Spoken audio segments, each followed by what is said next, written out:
भैया ये वोट का समय आने वाला है और हम लोग जागरूकता अभियान मैं भी चुनाव जब सीट आई, मैं ये चाहता हूँ कि लोग किसी के वोटर न बने, बैंक न हो, बस भैया हम फलना जाति के हैं तो हमें वोट दे दीजिए, भैया हम इस दल के हैं तो हमें वोट दे दीजिए। मैं चाहता हूँ कि जनता जागरूक हो और सवाल पूछे, क्योंकि जब हम अपना इलाज कराने जाते हैं तो डॉक्टर से कराते हैं, डॉक्टर होगा अच्छा तभी इलाज करेगा। तो आज समाज में क्या है कि लोग ये कहते हैं कि नेता काम नहीं करते, ये हर व्यक्ति कहता है, भैया गलत है कि सही है?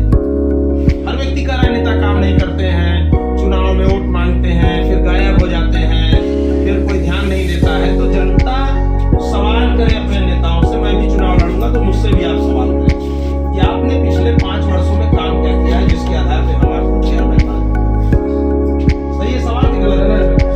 दूसरा सवाल है कि कोरोना काल के विपरीत समय में आप कहां थे जब जनता को सबसे ज्यादा जरूरत नेता की थी? सही है या गलत सवाल?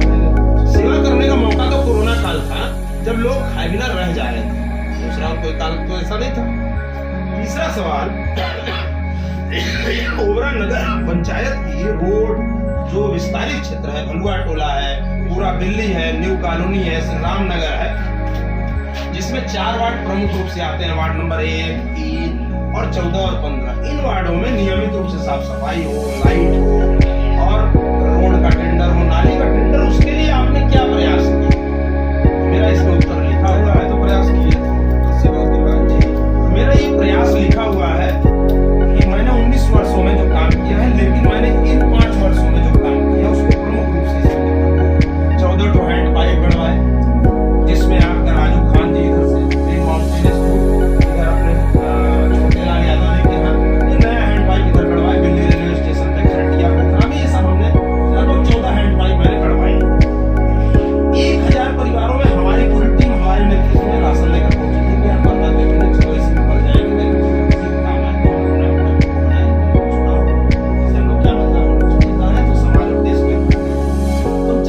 आप जागरूक हो, सवाल पूछें और अगर उस सवाल का उत्तर मिलता है सही तो उसके साथ रहिए और हम लोगों को बताइए कि नेताजी वार्ड में डिजर्व करता है, ओबरा को हॉस्पिटल दे सकता है, ओबरा का अच्छा हॉस्पिटल होगा तो हम लोग कम से कम सभी लोग इलाज करा लेंगे, मेरा भी बच्चा इलाज करा लेगा, आपका भी बच्चा, आपके घर परिवार के लोग वहां पहुंचेंगे, हमारे भी घर परिवार के लोग पहुंचेंगे, तो इलाज कम से कम अच्छा हो जाए। फर्स्ट ट्रीटमेंट ही केवल ओबरा में मिलता है, दूसरा ट्रीटमेंट थोड़ा सा भी हो तो बाहर भाग थोड़ा भी नहीं, जीरो मान लीजिए। आज से 20 साल पहले व्यवस्था थी, मेरे पिताजी बोर्ड एम्प्लॉइज थे, हम लोग जाते थे पर्ची पे दवा लेते थे, हर चीज के डॉक्टर थे, डिलीवरी भी हो जाता था, सब कुछ। आज व्यवस्था नहीं है, आज बहुत दुर्भाग्यपूर्ण है। लाल सिंह का ट्रेन होने लगा, कुछ भी डॉक्टर बोले कि भैया हमारे पास कोई सुविधा नहीं, हम घर ऑक्सीजन लगा दे रहे हैं, आप लोग लेके बनाना चाहिए, यहाँ पर कोई सुविधा नहीं। भैया ये मेरे उत्तर है इन सवालों के। मैं चाहता हूँ जागरूक होकर आप लोग सवाल पूछिए। अगर आपको लगता है कि चुनाव में कोई डिजर्व आदमी खड़ा हमसे भी ज्यादा काम करने वाला, तो मुझे बताइएगा, मैं उसके साथ खड़ा रहूंगा पूरे दल के साथ। मैं चाहता हूँ ओबरा का हॉस्पिटल बन जाए और इन 3 सवालों का उत्तर वो सही से दे दे। हम वोट बैंक अपना नहीं जोड़ने आए, हम चाहते हैं राष्ट्र की सेवा के लिए समर्पण की भावना हो। भगत सिंह, सुखदेव, राजगुरु, राम प्रसाद बिस्मिल, अशफाक उल्लाह खां, राजेंद्र लाडी, खुदीराम बोस, सुभाष चंद्र बोस पे काम करने वाला वैचारिक हो, समाज में काम कर रहा हो और 3 सवालों के उत्तर दे। कोरोना काल सबसे बड़ा समय था जब तमाम ऐसे मुद्दे को हम लोगों ने उठाया। 70 बार मेरी सरकार थी, मैं सरकार में भागीदार हूँ, लेकिन 70 बार मैंने विरोध प्रदर्शन किया, विपक्ष में खड़े। मैं नगर पंचायत में अपने आप को विपक्ष में मानता रहा क्योंकि मैंने चुनाव लड़ाया, तो मैंने 70 बार विरोध प्रदर्शन किया और उसके कारण आज लाइटें लगाई गई, आज पत्राचार किया, हमारी नेता माननीय प्रिया पटेल जी ने पत्र लिखा। तो मैं चाहता हूँ कि आप लोग जागरूक होइए, सवाल पूछिए और ये अगर भविष्य में मुझे मौका मिलेगा तो मैं ये वादा करके आ रहा हूँ कि आपको हॉस्पिटल बना के देंगे ओबरा में, और सबसे बढ़िया हॉस्पिटल बना करेंगे तो आपकी सोच अच्छी है और बढ़िया हॉस्पिटल बना के देंगे कि सुरक्षा के लोग आएंगे। हाँ यार होगा भाई, जब इस तरह की बात है, आपके विचार तो बड़े अच्छे हैं भाई, विचार तो भैया सेवा का भाव तो हर व्यक्ति चुनाव में बतिया लेगा, लेकिन चुनाव से पहले उसने काम क्या किया, इस पर भी सवाल मैंने खड़ा किया है और खुद मैं उस सवाल के घेरे में हूँ, इसलिए मैंने कहा सवाल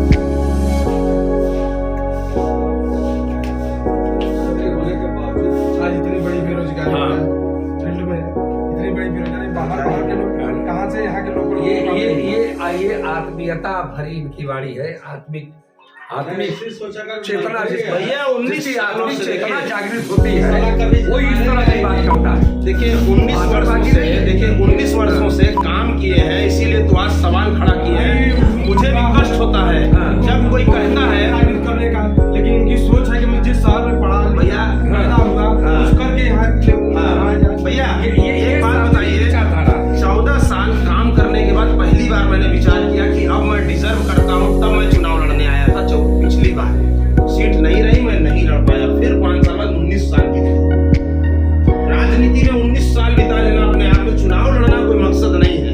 मैं चाहता हूँ लोग जागरूक हो, वोट बैंक न बने, न मेरे बने न किसी के बने, जागरूक हो।